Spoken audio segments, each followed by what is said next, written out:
Hello, everybody. I'm going to read an article for you from the Woodsmith magazine, and this article is called Choosing the Best Joinery. All right. When it comes to choosing joinery for a project, the possibilities often seem endless. Mortise and tenon, half lap, dovetail, dado, uh, rabbet, and grooves. The choices can be a little puzzling. Fortunately, choosing the right joinery doesn't have to be a mystery. All it takes is a little understanding of the principles behind the joints and how they work. When we select the joinery of a project in Woodsmith, there are several factors that come into play. Strength, appearance, ease of construction, to name a few.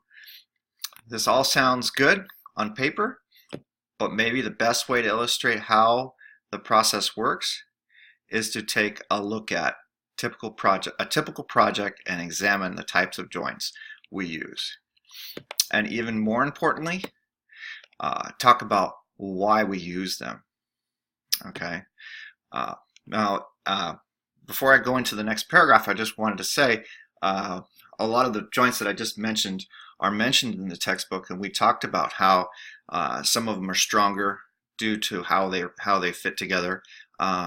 And how the principles of the wood and the length of the grain and the cross grain, how those things fit together. It's explained in the textbook as well. Okay. Case construction.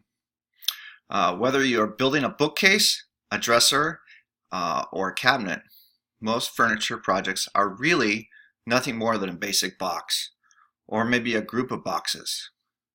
But often, for a piece of furniture to stand up the test of time, the box has to be built to last.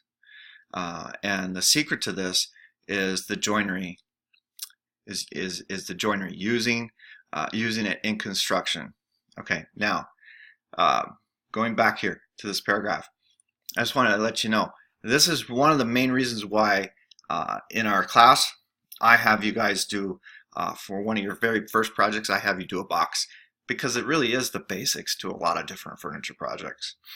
And as far as having that piece of furniture last, if we look at like some of the lower end furniture stores, the reason that furniture is not so good and it doesn't last is because of how it's constructed. It's because of the choice of the joinery and how those joints are put together. And if it's not a strong type of joinery, it won't stay together. It'll fall apart. All right, I'm going to scroll down and I'm going to keep reading. Okay, now we're going to talk about carcass joinery. Okay, now I'm assuming you all have a picture of the article here in front of you. So there are some illustrations, and then this next part you're going to want to look at the illustrations as I talk through the rest of this article here. Carcass joinery. Just so you know, a carcass is a body of a cabinet. It's like you see, a carcass is a body of an animal. It's also a body of a cabinet. Okay. Carcass joinery.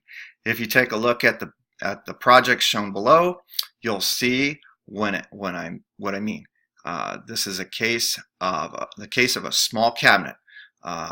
To construct the case, in the article it says, I use several different types of joints, each for a specific reason. The joint to join the top and the bottom of the case to the sides, I use a tongue and dado joint. Although you could use a simple rabbet joint, the tongue and dado joint is stronger because it interlocks the two pieces. Okay, the shoulders on the tongue help to keep the two pieces square, and which makes the assembly of the assembly a little easier, and finally get a better glue joint, a gluing surface on the tongue and the dado joint. And you would